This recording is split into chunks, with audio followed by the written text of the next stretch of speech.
قبر کی پہلی رات اور پہلے ایک دن کا حال۔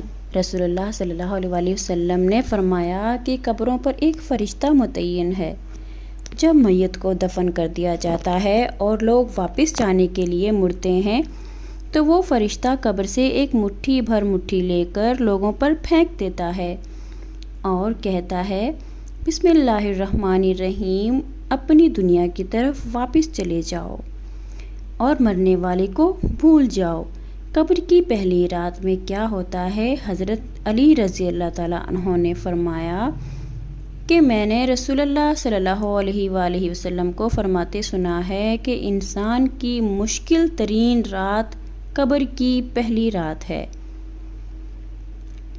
کیونکہ جب اس کے دوست، احباب، رشتہ دار اور اولاد اسے دفنا کر چلے جاتے ہیں تو وہ انسان روتا رہتا ہے۔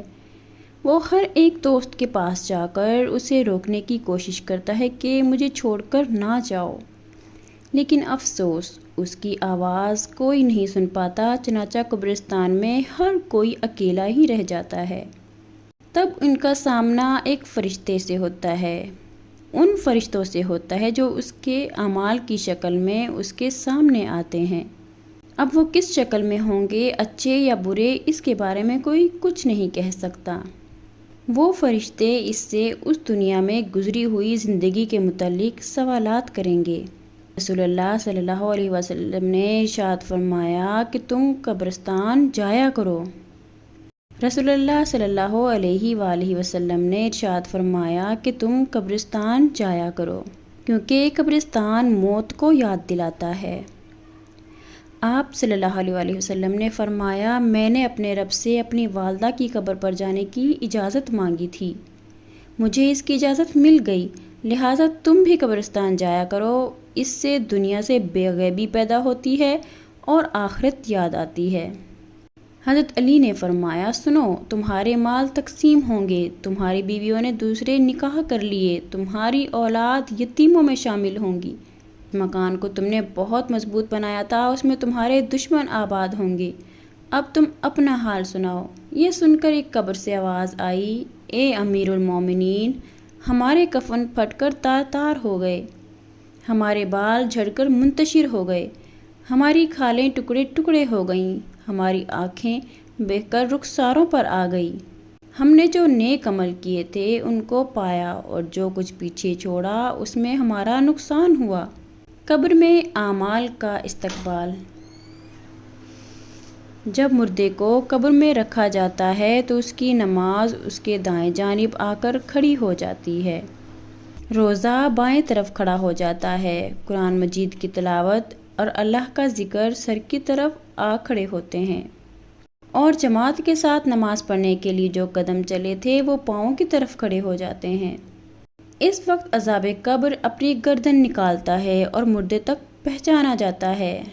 اگر وہ دائیں طرف سے آتا ہے تو اس کی نماز کہتی ہے، پرے ہٹ، خدا کی قسم، یہ شخص دنیا میں بہت مشقت اور مصیبت اٹھاتا رہا، ابھی آرام سے سویا ہوا ہے۔ پھر عذاب بائیں جانب سے آنا چاہتا ہے تو روزہ اسے ہٹا دیتا ہے، پھر وہ سر کی طرف سے آتا ہے تو تلاوت قرآن اور ذکر الہی اسے روک دیتے ہیں، غرض یہ کہ وہ عذاب جس طرف سے بھی آنا چاہتا ہے اسے راستہ نہیں ملتا۔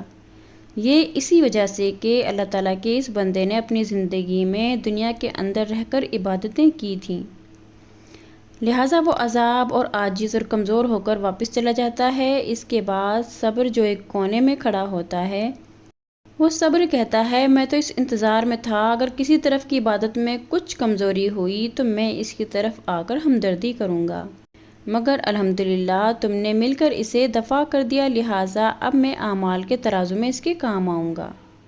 قبر میں دو فرشتے جن کو منکر و نکیر کہا جاتا ہے وہ آتے ہیں، ان کی آنکھیں بجلی کی طرح چمکتی ہیں اور آواز بادل کی طرح گرج کی طرح ہوتا ہے، ان کے دانت گائے کے سینگوں کی طرح باہر کو نکلے ہوتے ہیں، ان کے منہ سے آگ کی پلیٹیں نکلتی ہیں، بال اتنے لمبے ہوتے ہیں کہ پاؤں تک لٹکے ہیں، اور ان کے ایک کندھے سے دوسرے کندھے کا فاصلہ اتنا ہوتا ہے کہ کئی دن چل کر بھی ختم نہ ہو۔ مہربانی اور نرمی ان کے پاس بھی نہیں گزرتی، لیکن سختی کا معاملہ وہ مومن کے ساتھ نہیں کرتے۔ بہرحال ان کی ایسی ڈراؤنی شکل اور صورت کی ہیبت ہی کیا کم ہے، ان دونوں کے ہاتھ میں ایک بہت بڑا لوہے کا ہتھوڑا ہوتا ہے جسے اگر دنیا کے جن اور انسان مل کر اٹھانا چاہیں تو اٹھانا تو دور اسے ہلا بھی نہیں سکتے۔ وہ آ کر مردے سے کہتے ہیں بیٹھ جا۔ مردہ یکدم اٹھ کر بیٹھ جاتا ہے اور اس کا کفن اس کے سر سے نیچے سرک جاتا ہے۔ وہ سوال کرتے ہیں تیرا رب کون ہے؟ تیرا دین کیا ہے؟ تیرا نبی کون ہے؟ نیک بندے کا جواب، اگر مردہ نیک ہوتا ہے تو وہ کہتا ہے میرا رب اللہ ہے جو وحدہ لا شریک ہے، میرا دین اسلام ہے اور میرے نبی حضرت محمد صلی اللہ علیہ وآلہ وسلم ہیں۔ یہ سن کر وہ دونوں کہتے ہیں تو نے سچ کہا۔